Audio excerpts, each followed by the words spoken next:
like you to meet my good friend Karinne, who was also one of the very first, lucky me, first people on my healing journey who helped me right when I really needed something that I didn't know what it was, and we figured it out together, and we're still figuring it out together. Mm-hmm. And we were just chatting before I turned the camera on, and we were talking about the situations that you are sometimes unclear and vulnerable when you're putting yourself in the hands of somebody who's helping you, teaching you, healing you, and to know where that safety zone is. And we were just starting to talk about it, and I said, wait a minute, let me turn on the camera. So let's just continue with you were starting to talk about.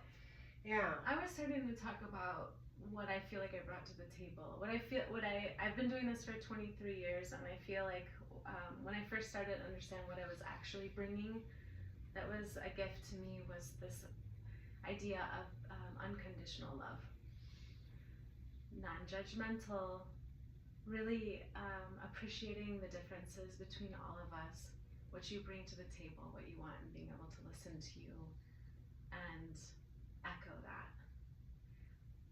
And allowing you to find your own path, Right. and own a voice, and own authority, and your own power, Yeah. which I think is honestly at the base of health anyways, right? Yeah, all of it really. I mean, Always think it's the bringing goal. yourselves back to Yeah. our own power, the gentle power, Yeah. all of it, right? So we were talking about as a healer taking on different energies, and I haven't really had an issue with that because it hasn't been me trying to heal somebody else. It's been me facilitating through love, compassion, and a sensitivity and presence for people to find like their own healing, Right. and facilitating that healing. But then in my own experience, I've actually had a lot of experiences with energy healers, with life coaches, with program directors, or people in places of like authority where they're the teachers, they're the healers, and I realized that like that there isn't that safe space, there isn't that non-judgment, unconditional love thing, and how to tell the difference between knowing when it's time to grow and face those uncomfortable positions, and being kind of like open your mind and open your heart and expand to some truths that might be hard for you to handle. Pushed out of your comfort zone. Yeah, pushed out of my comfort zone versus somebody who actually is taking your authority over knowing yourself, what you need away from you, and how to navigate that situation. Because I found that for me, I've always been really willing to get out of my comfort zone. In fact, I prefer change. It's just how I am. Yeah, I've learned that about you. You're brave like that. So it's sure. just like, show me the edge. I want to get up to it. I want to jump over it. Right. So that makes you kind of vulnerable to someone who would take advantage of that. Yeah, and I've had really painful situations sometimes where, where I've gone over the edge, but not for my own health and wellness. We have talked about a couple of those. Do you want to share one experience like that? I was starting to go into actually one of the more recent situations where I was working with, it was an energy healer that worked with me personally at one point, but it was also more of a new person that I was starting to work with professionally. Okay. So like a colleague. Okay. And it was a tricky situation. She's really gifted, like deeply gifted. One of those people that, from childhood had this, extra sensory thing happening. Okay. That I feel like I'm very loving and kind, but I didn't grow up like that, right? So for me, that builds like my trust in her. Sure, right? Because right. she's really talented, she's Been really doing this gifted, for a long time. and innately gifted in that way more than me. But there would be times where there were misunderstandings and nuanced feelings, and she would try to explain herself, and we weren't gelling. And I thought, because she was kind of a unique human being that came from a really different perspective, I tried to open up to her, but we had a number of experiences where it almost felt like she was challenging and like my self-esteem in a way. She was challenging something. It was taking a lot of time away from me. It wasn't a relationship that it was giving to me. It was one that started to pull away. And she would say things, and I think this is kind of like an alarm goes off for me now. She would say things like that she knew things that I didn't know about myself. She understood something about me that I wasn't aware of. And I think that generally is kind of a red flag. I mean, it deserves being like stopping and because ego exists in all of us. Yeah. And for somebody to say they've got the answer for you that I don't know, I think is... Well, even if they see something that you're missing, we have to come to these things somehow on our own. Or it's not going to resonate, it's not going to work. So someone can impose something upon us, even if there's truth to it, I think. But would you say that it got to be more like you could feel like, so time was leaking out and you're like, that's time that's gone, that doesn't feel like it was well spent? Yeah. I think I generally have learned to trust my gut. And relationships like that, even if you worry that you're in the wrong too. Like, my biggest fear is to lose an opportunity, and I certainly wouldn't want to lose one in terms of growth. Right. So it is like the biggest vulnerability that I have, and yet a good, like a guide or a teacher or a healer or somebody who's there for your growth, it should feel supportive and good, period. Okay, so even if you're going through a really rough, painful, dark time, they should feel comforting. Okay.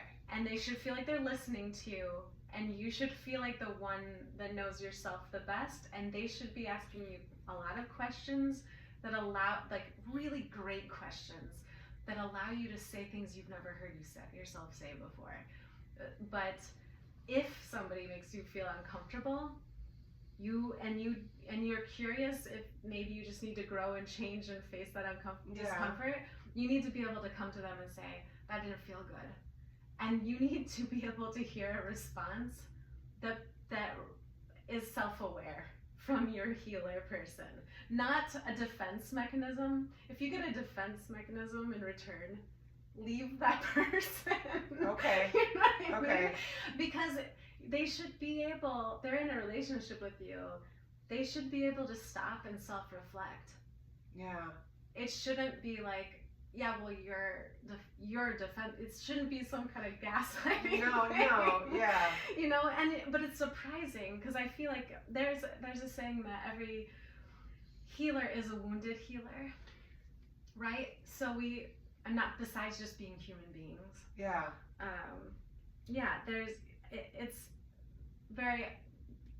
It's always the case that the person helping, guiding you or being there for you has their own stuff. Yeah, nobody's perfect. And sometimes it's just they come in for a certain time in your life, and that's what they were there for, and that is naturally going to come to an end. And sometimes those lessons, like especially, I feel like a lot of people that come to healers are really discovering their healing sides. It's very often that I see the inner healer within the person I'm working with that are getting the healing work. That's interesting. Where was I going with that? Well, I mean, so you do want a ripe environment where things can happen and new things can happen and you can be challenged and you can go out of what you what you walked in thinking and believing, but then there's this area. It has to be. So you're saying it has to be all done in a supportive, loving, compassionate feeling where you never feel threatened or defensive. Yeah, defensive for sure. And at the end, you should probably have gained tools to go forward with. Like it's not just an isolation of an hour's worth of time that you feel better, or that like you've gained something, self-awareness that you can go and apply a little bit. And sometimes it would be just a little bit. Otherwise, like what I was saying is what you end up with is an opportunity to end relationships that aren't healthy. Which is also an important thing to do. Yeah, to know how to do. Yeah. So if they're not, if your work is over, or you're not feeling safe or supported, or you know, you think you're not comfortable, you're feeling defensive, then it becomes an opportunity for you to recognize that your fear is not like my fear would be not to grow as a healer, right, or a good person. And then be able to say, this relationship now is over, and I've learned what it feels like when somebody steps over their boundaries with me. That's what you would say to the person? I have had, in each of my cases, like the people that I'm thinking of that I've worked with, I've had an ending conversation. That's brave of you, because I sort of skirted out on, I gave a very brief email to a therapist that I had been going to for several months, and it felt very empowering to say, like, this is not good for me, and to realize it and to act on it. But I feel like she did deserve more explanation. Maybe deserves the wrong word, but like I should have been able to explain that better. But if you can't, you can't. I still did what I needed to do. Yeah, every time is a refining. I think that this should be expected in life. You know, it should be part of it, and that each time you grow and change, and it is empowering. And it's nice. I can tell you on the other side of being like the practitioner piece, I've had clients that, I mean, it's happened that one time I can think of in particular, or twice I can think of in particular, where all of a sudden our work ends out of nowhere. And no explanation. And I don't know why. And I worry about, I wonder, is it that last thing that I said? Like, I can actually think of 3 people. And one of them I brought up for the very first time an energetic component. She's very practical, and I don't do like just energy physical healing, and it's just and she lost her brother, and since then she was dealing with like pain in her body, and I brought up this idea for the first time that maybe it's like this, deeper, the sorrow that she was feeling, and maybe because she doesn't actually pay attention to her emotions, maybe she could think about how she was feeling and kind of let some of that pain go. And I didn't see, I had this lady I worked with every week for a long time, and she stopped coming, and I just thought, was it that thing that was it too challenging? Did I sound too crazy? And I, of course, as a therapist, I have to there's a lot of stuff in life that you don't have the answer to, and I go back to my Ho'oponopono prayer, and I just put it out. I know that I did my best work.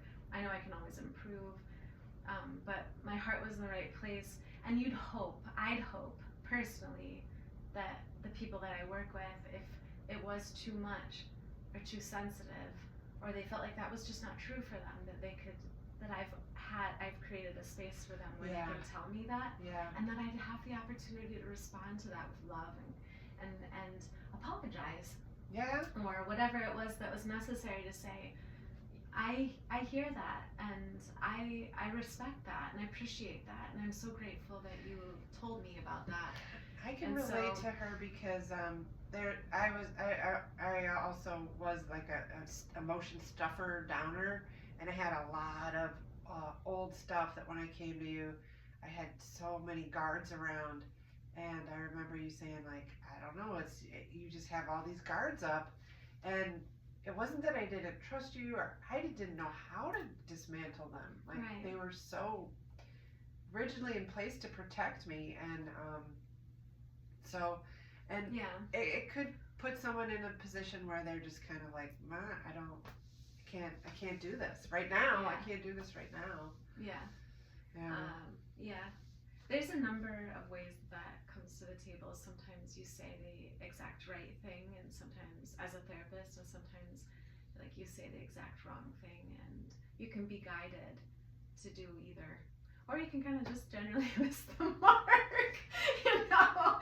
But the idea is to be present and follow, for me, it's to follow guidance on how to approach things. What words will be received, Yeah. and allow things to open, and what words wouldn't, and being careful about how I would express that. But there are times, I have other stories for other times about, you know, therapists that have been guided to say something very triggering. And, you know, you feel horrible about it because you're like, oh my gosh, how could I use that word that, you know, that was used in this trauma for this person. And later on you realize that it triggered an emotional response that the body was kind of contractually looking for in order to express some of the feelings. Yeah. So you have to trust, you know, I think in life you have to trust putting yourself in a position where you're working with a therapist that will overstep their boundary and not, you know what I mean? And you'll have to put that in place. Like you have to trust that you put yourself there for a good reason too, and that your takeaway wasn't what you anticipated to. Oh, I see what you're saying. Right? Like that you got yourself into this like for me, that bad therapist, I won't say bad, but wasn't great for me. The fact that moment when I got to fire her was like a moment that was important for me to be like, I'm in control. I can take care of myself. I can set boundaries for myself. So even though that was not doing me any good, that moment was what I needed. And sometimes we get into things we don't like you were hoping that what you were going to learn from her was something else. Yes. But instead you chose her, and maybe, you know, kind of like we do in relationships, we can choose people that we're attracted to because we are missing something within ourselves, and those, you know, like we see their credentials or we see their confidence in ways that we don't have it. We're drawn to work with them because we see, oh, I want to work with this healer because they're so successful. Yeah, or like or they're been so doing talented this for so long. and they know so much. Yeah. And everybody, you know, they've been whatever, published, and they're this and that. And then you've realized that your big lesson was to never, ever put somebody else's authority over your own authority over yourself. And the hardest ones are going to be the ones that get to your deepest insecurities. You know, this is going to be a little bit tricky, and it happens all the time. It happens to us, I think, in everyday life all the time. But it just happened to me recently again, where on a day-to-day basis you'll run into people that push you, and you're like, ugh, but they're pushing you. Like you said, somehow you're learning something. Yeah, sometimes it's for the best. Yeah. And sometimes it's not, and the best thing is to cut it. But the key for me is the emotion that you feel. Okay. You know? Like, how can I discern between the person that's helping me and just because of them versus despite them? So even if you're feeling an uncomfortable, kind of shitty, not great feeling, on the heels of that should come support. You should, I mean, and you might not be ready to work with somebody, and that's still a good reason not to. But we're gonna, I mean, on the healing journey, you're gonna run into stuff that is not fun to be dealing with and going through. Yeah, I mean, I don't know how, I guess it depends on the experience of people working with, you know, with this kind of narcissistic or gaslighty or, you know, this power Yes. thing. Right. obviously the more you have those experiences in your life, those teachers, those spiritual teachers that you never seem to actually consciously invite into Right, your right, life, yes, you yeah. know, the better you get at checking in with your feeling self. Yeah. But ultimately, it's like you'll get a message that'll feel like, no, this is good, even though it's hard, versus this just feels bad. Yeah. And this is a lot of It's depleting me. Yeah. And I don't actually want to do my work with this person. Yeah. And Yeah. trust that. And trust it. And you know what? It doesn't matter if you were wrong. There are plenty of other people you can work with. Totally. I and think you you're don't have- better off trusting yourself over and over and over and over I again agree. so that you can create. I agree. And you don't have to worry about hurting their feelings because, to No. your point, it happens. It just, it's just part of it. Yeah, yeah. And as a therapist, like if they haven't learned that, then you get to help them learn it. Nice. All right. Yeah. We're here to teach people. Thank you.